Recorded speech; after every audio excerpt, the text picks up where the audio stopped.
ونصلي ونسلم على رسوله الكريم اما بعد فاعوذ باللہ من الشیطان الرجیم بسم اللہ الرحمن الرحیم۔ محترم سامعین و ناظرین، آج دوسری ویڈیو کے ساتھ آپ کے سامنے حاضر خدمت ہوں۔ آج کی اس ویڈیو میں ہم نے سمجھنا ہے سب سے پہلی چیز سورۃ الفاتحہ کا معنی، اور دوسرے نمبر پر اس سورت کے مختلف نام۔ سورۃ الفاتحہ کا معنی فتح کہتے ہیں کھولنے کو، اسی سے مفتاح ہے۔ مفتاح عربی زبان میں چابی کو کہتے ہیں کہ چابی کے ساتھ تالا کھولا جاتا ہے، اسی سے سورۃ الفاتحہ ہے، یعنی کہ کھولنے والی چیز۔ گویا کہ سورۃ الفاتحہ قرآن کریم کو کھولنے والی ہے۔ ہم جب قرآن کریم کو کھولتے ہیں تو دیکھیے سب سے پہلے ہمیں سورۃ الفاتحہ نظر آتی ہے، تو یہ سورۃ الفاتحہ کا معنی ہے کھولنا، یعنی کہ یہ قرآن کریم کو کھولنے والی ہے، اور اس کے بعد قرآن کریم شروع ہو جاتا ہے۔ یہ اس قرآن کریم کو شروع کرنے والی ہے، اس لیے اس کو فاتحہ کہتے ہیں یا سورۃ الفاتحہ کہتے ہیں۔ اس سورت کے مختلف نام ہیں۔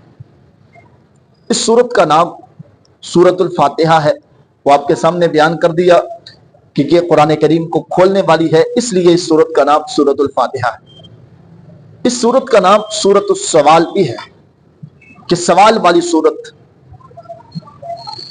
سوال والی سورت یہ کیسے ہے، آپ کو میں یہ تفصیل سے سمجھا دیتا ہوں کہ جب انسان کسی سے جا کے سوال کرتا ہے، کسی سے کوئی چیز مانگتا ہے، کسی کے سامنے اپنی عاجزی کا اظہار کرتا ہے، کوئی چیز اس سے مانگتا ہے، سوال کرتا ہے، تو سب سے پہلے اس کی تعریف کرتا ہے کہ تیرے اندر یہ خوبیاں ہیں، تو اتنا سخی ہے، تو اتنا اچھا ہے، ہر اعتبار سے اس کی تعریف کرتا ہے۔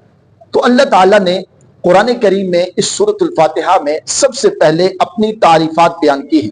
آپ دیکھیں، الحمدللہ رب العالمین، تمام تعریفیں رب العالمین کی ہیں جو جہانوں کا پالنے والا ہے۔ الرحمن الرحیم، نہایت ہی مہربان اور نہایت ہی رحم کرنے والا ہے۔ مالک یوم الدین، جزا کے دن کا مالک ہے۔ تو یہ اللہ تعالیٰ کی شروع میں ہم تعریف کرتے ہیں۔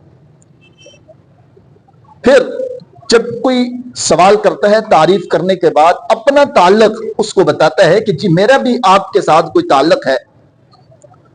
یہ دنیا کی ایک مثال آپ کے سامنے پیش کرتا ہوں کہ کسی سے کوئی چیز مانگنے کے لیے ہم جاتے ہیں، سب سے پہلے اس کی تعریف کرتے ہیں، اس کی خوبیوں کو بیان کرتے ہیں، اور اس کے بعد اپنا تعلق اس کو بتاتے ہیں کہ میں آپ کا محلے دار ہوں، آپ کے زیر سایہ ہوں، آپ کا رشتہ دار ہوں، اور آپ کی میرے اوپر بہت ساری شفقتیں ہیں۔ اپنا تعلق اس کو بتاتا ہے کہ میرا کتنا تعلق ہے آپ سے۔ تو اس صورت میں ہم بھی اللہ تعالیٰ کے دربار میں اپنا تعلق بھی اللہ رب العزت کو بتاتے ہیں۔ ایاک نعبد و ایاک نستعین، اے اللہ میرا تعلق آپ سے اتنا ہے کہ ہم آپ ہی عبادت کرتے ہیں اور آپ ہی سے مدد مانگتے ہیں، آپ ہی سے مدد حاصل کرتے ہیں، کسی اور سے مدد حاصل نہیں کرتے۔ جب یہ دو چیزیں ہو جاتی ہیں اور اس کے بعد اپنی عاجزی کا اظہار کر کے پھر اس سے سوال کیا جاتا ہے، اور اللہ رب العزت سے بھی ہم سوال کرتے ہیں اہدنا الصراط المستقیم، کہ اللہ ہمیں سیدھا راستہ دکھا۔ یقیناً یہ اہدنا الصراط المستقیم دیکھنے میں ایک چھوٹا سا لفظ اور جملہ ہے، لیکن اس کے اندر ہر چیز چھپی ہوئی ہے۔ یہ اہدنا الصراط المستقیم، یہ صراط مستقیم اگر انسان کو حاصل ہو جائے، اور اگر صراط مستقیم کو انسان سمجھ جائے، تو یقیناً اس کی کامیابی میں کوئی چیز بھی رکاوٹ نہیں ہو سکتی۔ تو اس وجہ سے اس سورت کا نام سورۃ السوال ہے کہ ہم اللہ تعالیٰ سے یہ سوال کرتے ہیں کہ اے اللہ ہمیں سیدھا راستہ دکھا دے، ہمیں سیدھے راستے پر چلا دے۔ اس سورت کا ایک نام سورۃ الشافیہ یا سورۃ الشفا بھی ہے کہ یہ سورت، اس سورت کی برکت سے اللہ تعالیٰ شفا بھی عطا فرما دیتے ہیں۔ جیسے کہ بخاری شریف کی ایک روایت ہے، مشہور روایت ہے، آپ حضرات نے سنی ہوگی۔ نبی کریم صلی اللہ علیہ وسلم نے صحابہ کرام کی ایک جماعت کسی علاقے میں بھیجی۔